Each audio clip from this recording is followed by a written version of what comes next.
Hey, I'm Rob Gant with the Goose Creek Gazette and the Berkeley Independent. I'm here today with two of my Summerville Communications teammates, Ricky Dennis. He covers the Berkeley Stags for the Berkeley Independent. Roger Lee, he covers Summerville Greenway, Pinewood Prep Panthers, Fort Dorchester Patriots, Ashley Ridge Foxes. Busy man over there. We have just concluded week 3 of the high school football season. We're moving into week 4. Hurricane Irma made it an interesting week for us this week. I know my game was moved up to Thursday. Ricky, your game was moved up to Thursday. In both cases, we saw barn burners. Your game was certainly an exciting one from beginning to end. Talk about what you saw between Berkeley and Hanahan. Yeah, well, it was a great game towards the latter part of the game, but I think the start of the match was probably everything Coach Raw didn't want to happen, which was his guys coming out still excited about that Summerville victory. So I think still riding that wave along with the game being pushed the day ahead contributed to the slow start. You can kind of see that a lot of miscommunication between teammates, a lot of sloppy plays. So it was a slow start for Berkeley at halftime. First quarter score was 7-17. They were still down at the half, 17-24. But eventually, they got comfortable, and it's really hard to contain DJ Chisholm and guys like Keyshawn Wicks on the Berkeley end. So eventually, once they got their feet wet, they really got going. So a good match between those two teams, but as you mentioned earlier, it was a classic case of just a bigger school beating up on a smaller school eventually. Although Quincy Mitchell for the Hawks really showed that spectacular speed on multiple occasions for the Hawks, you could kind of see that he got a little winded, and the rest of the players did. So unfortunately for Hawks fans, they weren't able to hold on to that lead, and Berkeley, fortunately for the Stags, were able to come back and get that victory. Yeah, the final score of that game was 44-31. Specifically, who did all the damage for Berkeley offensively?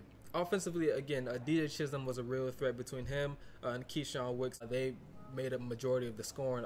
You also had a long fumble recovery by Blake Jenkins for don't know how many yards it was, but it was quite a bit yardage for a big guy to return the ball in the fumble recovery. So they were pretty excited about that. So they took up most of the scoring for Berkeley. And again, worth noting, the kicker Tate McCurry, who struggled a lot with field goals and extra points last year, is proving to be a bit more consistent this year. So that's worth noting, because we know sometimes those extra points can sometimes be the difference maker in those ball games. So Berkeley, again, each game you're going to see guys like DJ Chisholm, Keyshawn Wicks, even Navarre from time to time. They're going to score the ball at will. So the same thing that they did last game, we can kind of expect that going into future games for the rest of the season. Well, the Stags are off on Friday, so Ricky will probably be somewhere hanging out, playing some video games. Right. Who knows? Well, for one little note about his game is Quincy Mitchell, as he mentioned, had a big game for the Hawks. He scored on runs of 68, 50, and 6 yards. So he had a big game for the Hawks. We're going to jump over to my side of the fence. I also saw a barn burner. Georgetown and Stratford went down to the 49-47 in overtime, but if you're the Knights, if you're a Knights fan, if you're the coaches, there were some things to be encouraged about. First of all, if you score 47 points, that's going to give you an opportunity to win football games. The other way of looking at that is 47 generally should win a football game. It means you gave up 49. Right. But if your team like Stratford's still looking for the first win, only won one game last year, you go out, you have an explosive night offensively, it gives you just a little bit of hope that you can do well. Region 7-5A slate cranks up this Friday.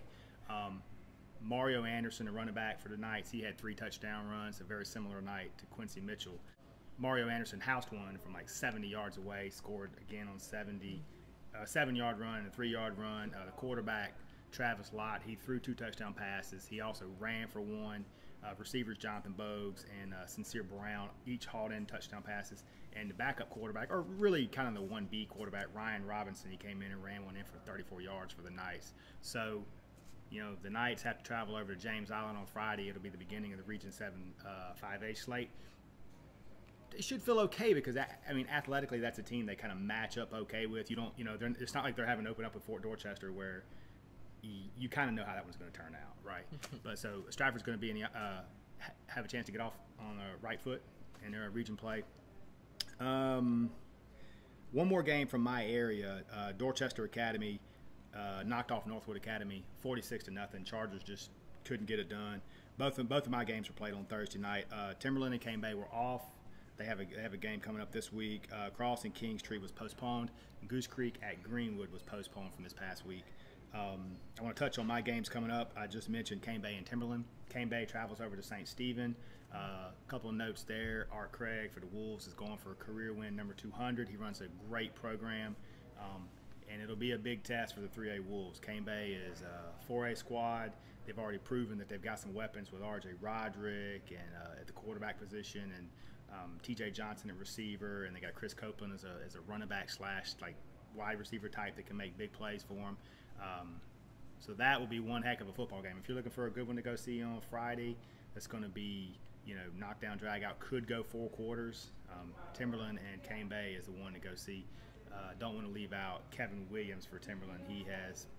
He's pushing 400 yards rushing for the Wolves, and the defense has played a lot better than expected for Timberland. So, Timberland is going for win number 200 for Art Craig. Cane Bay is the big boy, in theory.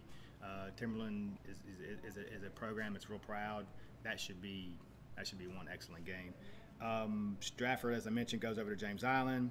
One game that's important to you, one of your teams, Summerville, loads up the buses and travels over to Goose Creek. Gators still looking for the first win. Didn't have to go to Greenwood on Thursday or Friday because of the hurricane. That might have saved them a rough night. Goose Creek trying to get on track offensively for the, they've switched from the triple option to like a more of a spread attack. They're still trying to figure it out. I'm not real sure how this break is going to affect them, but Summerville is a great program. Goose Creek should come out fired up. Playing Summerville just means more to people around here because of the history. So look for Goose Creek to try hard. Summerville, pretty good football team. 2 more games. St. Andrews from Savannah is going to travel into Northwood Academy. Chargers will try to get back on track after having a rough night on Thursday. 1 more game. Cross Trojans, led by Sean Wright. Nate Walker is a great running back. They got a couple other good players, several other good players. They welcome Baptist Hill, which should be an excellent matchup because Baptist Hill has I think his name is Corey Fields. He is an excellent quarterback. So if you're in that area and you want to see some excellent Class A athletes, teams with some pretty good players to go on and play at college, Cross and Baptist Hill will certainly be one to see. Roger, I know you are very well rested. You ran into the eye of the storm. Talk about your trip. You thought the plants were aligning for you correctly to go home and see your family. You thought you were running away from Hurricane Irma, but you actually rolled into the pressure. Talk about your weekend. Well, yeah, I'd already had a trip planned to go see my parents, and I actually thought I was going to get a chance to go cover a game in Columbia when they were going to play on Friday night because it's that's the way I go to the Athens areas through Columbia. Right. And then all chaos broke loose, and didn't know where it was going to be, who was going to play. But anyway, I went home, had a nice trip, and was watching Hurricane Irma the whole time. And then it's coming right for the Athens area. I'm like, oh no. But anyway, I decided to come back home Sunday and ride it out here. But it was good to see the parents and my sister. So. Well, the game that was played in your area, I know Pinewood Prep. From what I understand, they put on a pretty good show. Yeah, they did. They played Thursday night up in Columbia. Couldn't make that because of our deadlines. Right. But they beat Heathwood Hall 31-14. Matthew Latham, again, had a big night running the ball, 4 touchdowns. And also Austin Murphy is a running back that we didn't hear much about in prior years. He's really stepped up, and he had a lot of those drives that Latham capped. He ended up, getting some key carries on those drives. He's an excellent player. He is. And, got a message from Coach Wright, asked him how the game was going and what he thought. And he said he was really proud of his defense. That for them to play on the road like that, on a day shorter notice than they had planned on, he was really proud of that defense. Yeah. And they have another big test coming up this week. They're going to play Ben Lippen. They're the 3A Skiza defending champion. They actually lost one of their better players in Bryce Thompson, who transferred to Dutch Fork. Yeah. But they've had several other people transfer from numerous schools, Chapin, Cardinal Newman, Lexington. So that championship kind of looks like has brought some interest to that school, and they're looking pretty tough this year. So they're going to go up to Columbia. No, they host. They host Ben Lippen, but that's going to be a tough game for the Panthers. I think it's Trad Beatty is the Chapin quarterback who transferred to Ben Lippen for his senior year. So he's got plenty of experience under his belt. But the Panthers usually bring a good crowd out there to Knightsville, and so who knows? Maybe they can pull up an upset. I mean, it'd certainly be a tough test. A lot of the other teams in my area either had a bye or Summerville was supposed to play Dutch Fork, and they canceled. They postponed. They didn't cancel. Right. They postponed their game. They just, at the time they didn't know where Irma was going, when it was going to get where. So, the school district didn't give them a choice. They canceled classes Friday, which meant they couldn't play, which has happened to a lot of the Charleston area schools. And I don't know if that was the case in Berkeley or not, but they made the safe decision for everybody, but you can't fault them for that. Yeah, you can't. So anyway, but this week got a full slate again. Pinewood has the bye before they play Ben Lippen. Didn't want to mislead you there. They're not playing this Friday night, but 2 weeks from. All right. All right, but anyway, we've got as you mentioned before, Summerville's going to Goose Creek.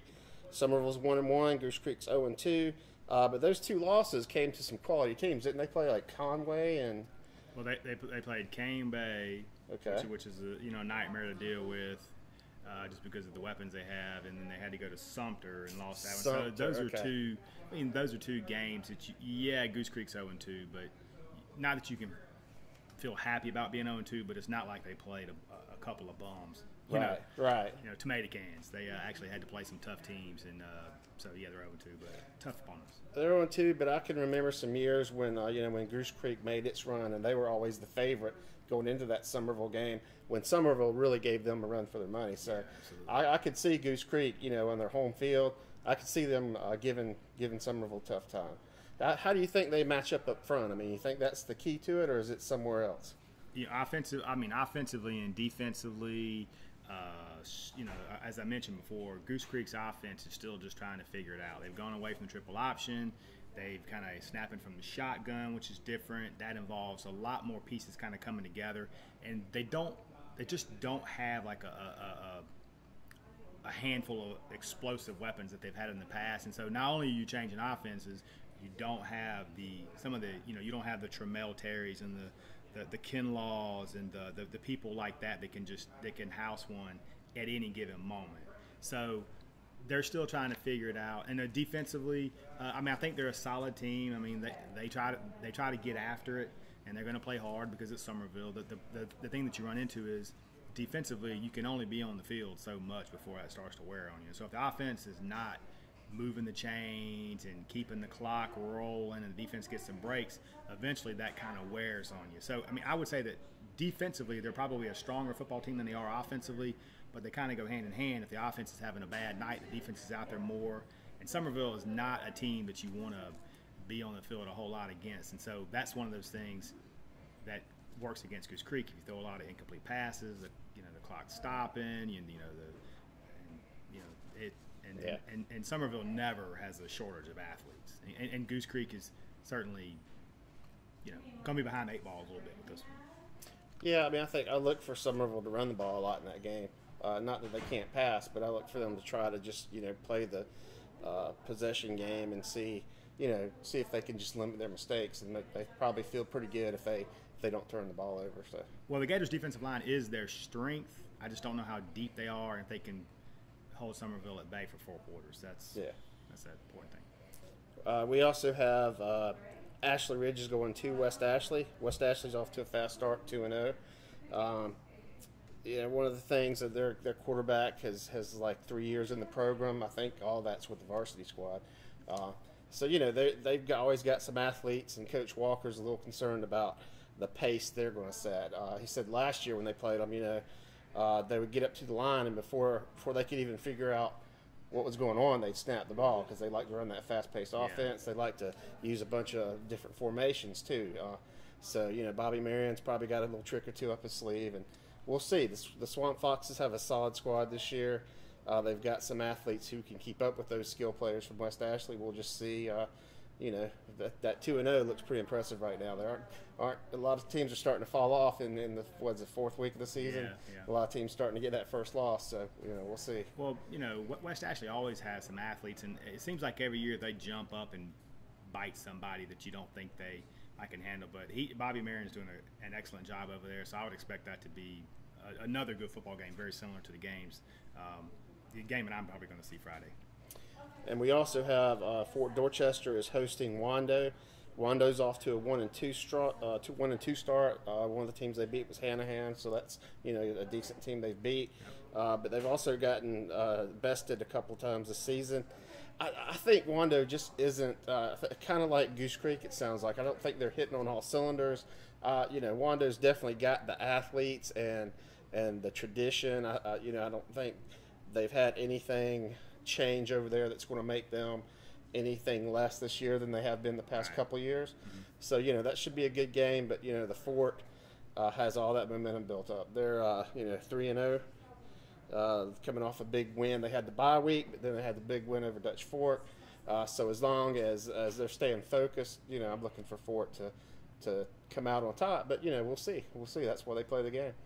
In my opinion, Fort Dorchester would have to help Wando a lot for Wando to be in the football game. But, Wando is the biggest school in the state, and if they put it all together and Fort Dorchester has an off night or maybe the ball's wet somehow, maybe Wando can hang in there. But Fort Dorchester would really have to help Wando out. Yeah. That's my opinion. But I don't have to cover, I don't see them a lot, but I know Fort Dorchester is really good. Right. I haven't seen Wando a lot in the past couple of years, actually, but I know they're just one of those teams that seem to find a way to win a lot of times. So yeah, let's just hope it stays dry. Absolutely.